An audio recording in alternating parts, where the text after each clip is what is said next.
Good morning, Good morning. Roy and Rose from Grandma Rose's Open Pantry. And as some of y'all know, we have been in Maine for 2 weeks, and we had a wonderful time with our family, but we're glad to be back home. Most beautiful trees and leaves you've ever seen in your Yeah, life. We hit it right in the middle, honey. right, perfect time when the leaves were changing. The whole 2 weeks we were there, it was where Jill lives is like, and if some of you saw my video, the only one I did for Maine, but we were really busy. I didn't have a chance to video, but except that one. And but it's always good to visit, but it's good to be back home. So, Roy and I this morning, it's really cold here. I think it's 31 degrees and the wind chill factor is lower than that. So we took Georgia weather with us though. The whole time just about it we were there, the highs were in the 70s. It was crazy because they don't have that kind of weather. So we took the Georgia weather with us and we brought Maine weather back home. so, That's right. So we didn't get home till like 9 o'clock last night. We got up at 4 in the morning because they live 2 hours from the airport. From Boston, we had to, so it was a long day. We were tired when we got home. We sat in our recliners in our living room and we just kind of chilled for a little bit. So this morning we just kind of wanted some comfort food. And I'm going to do something I've never done on my channel before. It's going to be like a breakfast bowl. I mean, it's 10:30 and we haven't had breakfast yet. So Roy's going to help me. Um, and we're going to try to get back in the swing of things. And we're going to try to do a lot of videos so I can get caught up. But I wanted to show y'all my beautiful apron. Can y'all see this? My son-in-law, Lenny, Jill's husband, it was my birthday when I was there. He went in this cute little gift shop, and we had two of my great grandchildren, Addie and Hudson, for a few days, and they were there on my birthday. So I don't know if you can see it. Okay, you can back here. He went in this cute little gift shop, and he got this apron and a card from Addie and Hudson. And it was just so sweet. I love it. It's got knives and forks and spoons on it. It's an off-white and a green. I just love it. So I wanted to wear it this morning. And what we're going to do, I'm going to make like a breakfast bowl. I've got some hot sausage in my skillet here. I'm going to brown it. I'm going to make some grits. Roy's going to grate some cheese and crack some eggs. I think you can get these at McDonald's, places like that. But I love them, and I don't make them very often.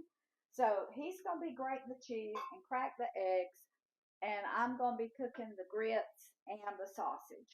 So I'm going to turn my water on for my grits, and I'm going to turn my sausage on, and I'm going to give you the recipe. Usually, all the time, every time I do grits, I measure my water, I measure my grits, I measure my salt.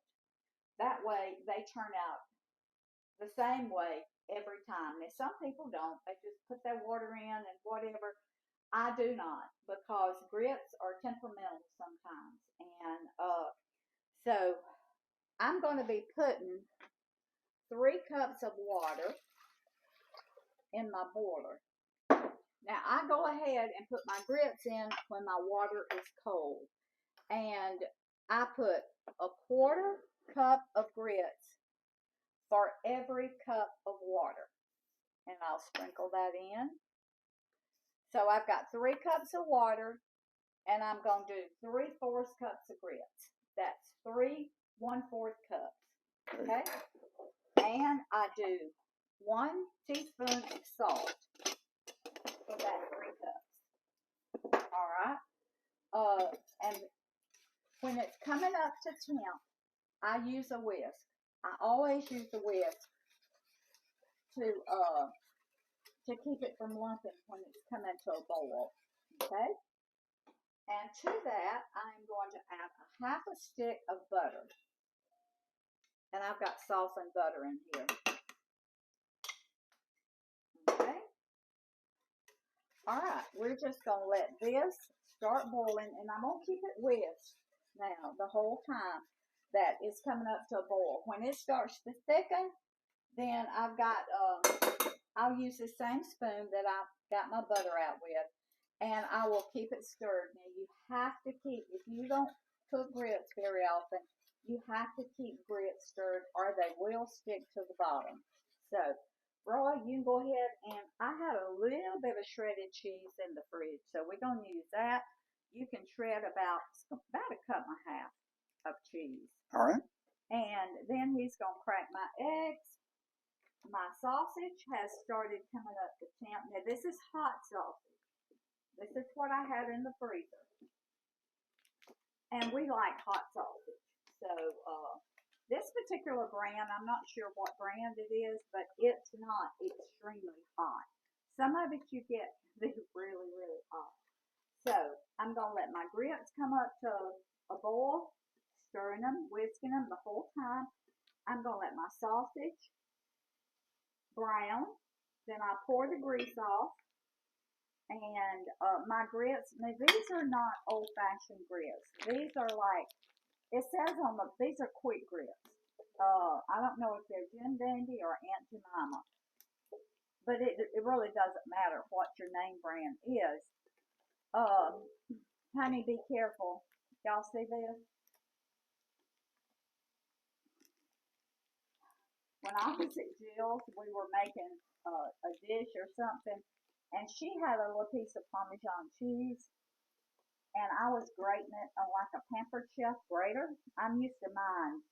Mine's not that sharp. It's sharp enough, but I was pressing down like this, and that cheese slipped out of my hand. My finger went down that grater, and if you've ever used a Pampered Chef grater, they are sharp. I mean, they're like a sharp knife.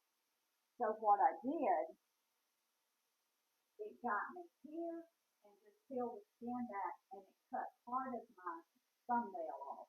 Hey, don't tell them more information than they need, okay? So I've got a Band-Aid on it, and I've got a little plastic cap. Instead of wearing a whole glove, I ordered some of these caps because y'all know me, I cut my finger a couple of times. So this is what I'm using today. I've got a Band-Aid on it, but I've also got this cap to protect it. So my sausage is cooking good. My grits, my butter is beginning to melt. Roy's got my cheese grated. He's fixing to crack my eggs, and y'all know we crack them in a separate bowl. Let me see your mic's on. It Yeah, is. here's this. My sausage is almost ready. My grits are beginning to boil, and I'm going to whisk them. And I don't think I finished telling you. The package says 5 minutes.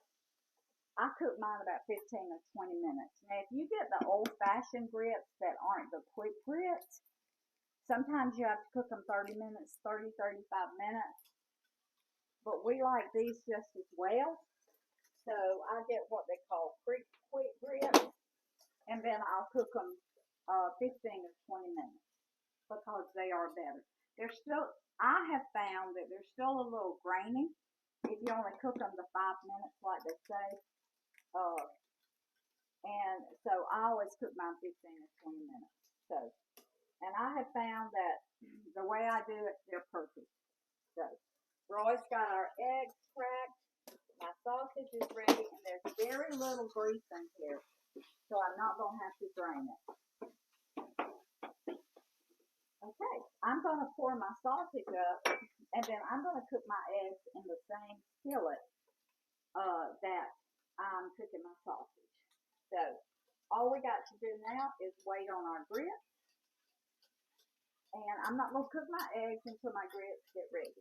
Okay, our grits are almost ready. And Roy is just taking a fork, and he's beating our eggs up. He's going to put like 1/8 of a teaspoon of pepper and 1/8 of a teaspoon of salt. Don't want to put too much pepper because this is hot sausage, and I just tasted and it is hot sausage. So, but that's okay. The grits are gonna cut that a little bit. My grits are almost thick enough, and I've been keeping them stirred the whole time. Now Roy is going to cook our eggs in the same frying pan that we did the sausage in. So they may stick just a little bit. I tried to get all the sediments up, but I want all that flavor in my eggs. So when he gets through there, then he's going to come around here. I know. Have you ever browned sausage like she did, and that smell? You know what it does? It tempts you now to reach in like this. Of course, I won't do this, but and sample them sausages. Okay, our grits, I've got them on low. They are ready. I've got my bowl that we're going to use. So, honey, if you'll go ahead and show them how you're going to cook those eggs, I'll make sure my grits don't stick. We got the sausage leftovers, a little bit of sausage crumbs and grease, and she added just a little more olive oil. Now, you can expect these to stick some if you don't stir them all the time because of those grains of sausage that are left in there. So here we go. I'm going to pour that in and at the rows. Now, how she teaches me to do this is back and forth from side to side to keep it from sticking. And so I just turn the pan a little bit, and I come back over here, and I slide from this side, and it's doing pretty good. Just that little bit of olive oil is keeping these eggs from sticking. I put about half a teaspoon of butter, and there was a little bit of oil from the sausage left in there, and I put maybe a teaspoon, not even a teaspoon of olive oil, and that keeps those eggs from sticking. It's a non-stick skillet, but still a non-stick skillet, eggs will stick to it if you don't do it right. And I have found that just a little bit of olive oil. Now mine's not an expensive non-stick skillet, so tell me, if you have one that costs $20. if you have one of those real expensive ones, yeah, I think you can make an egg and it not stick. If it had been coming out of your Social Security, you'd have thought it was expensive. She's real generous with my Social Security. I am. All right. Okay, girl. Yep. Let's turn all our burners off, and we're gonna put our bowl together. Can you just stand there and hold that back? I can. All right. Now, if I was just making cheese grits, I would put my cheese in my grits. Well, I am. I'm gonna put a little bit because. Yeah. Yeah. Just. I love cheese grits. He does. He really loves. So I'm putting like a half a cup, just so there'll be a little cheese in the grits. That's white and yellow cheddar. That's what we had. Sharp cheddar. Yeah. White and yellow. Okay. All right. That's just a little bit of cheese. So what I'm going to do, I'm going to put my grits on the bottom. I'm going to put some sausage on top of that. Ever how much you want. That's up to you. Woo! All right, honey, you want to put a few of those eggs? I do. On there? Okay. Is that about right? Nope, a little bit more. Is that about right? That's about right. Now, we're going to sprinkle some cheese. I'll put this on cold eye. Roy likes a lot of cheese, and this is going to be his bowl. Okay. Ooh. Y'all. Grandma. I could have got a smaller bowl. Grandma. This is our breakfast bowl. Here. A little cheese grits on the bottom. Just so you can sausage. have a little color. Dribble just a few pieces of sausage on there. On top. Yeah. Okay. Y'all see that? This is our breakfast bowl. Now you talk about comfort food. Mm-hmm. This is comfort food right here. Oh yeah. Now, don't forget that there's no rule against her cooking a homemade biscuit That's right. if you're not low carb. And now, very seldom do we do it, but we do eat them sometimes because we can eat anything. When we were at Jill's, she had told Lenny, that's her husband, he has 3 grown children, and she had told him so much about Southern cooking and homemade biscuit and fried chicken and mashed potatoes until one night I did, well, almost the first week I made homemade biscuit every night because they absolutely loved it. They loved the homemade biscuit. And so I made them about every night. But and I made fried chicken and mashed potatoes. They love Southern food. I found that out. Are you going to keep talking the whole time? No, I'm not. Listen. Where's my spoon? They had never had homemade biscuit hamburgers before. Never. Well, a lot of people hadn't. Oh, gracious. You just make them sort of thin. You don't make them like the high standing, what people used to call cathead biscuits. You make them sort of thin, about a ½ inch or a little more thick and a little wider. And so we cooked hamburgers and that. So we were telling them to split the biscuits and, you know, put your hamburger in there, use it just like a bun. Well, a couple of them, because those biscuits were sort of thin, they said, well, this is just a half a side of a bun, and that's a half a bun. So they just put 2 of them in the plate, put their hamburger in, and cooked it. And so they had biscuit, double biscuit, and biscuit, and they absolutely loved it. So if you've never made hamburger biscuit, you have missed a treat. Gonna tell you something else if you won't interrupt. Okay, baby. Okay. How many of you ever had biscuit toast? Yes.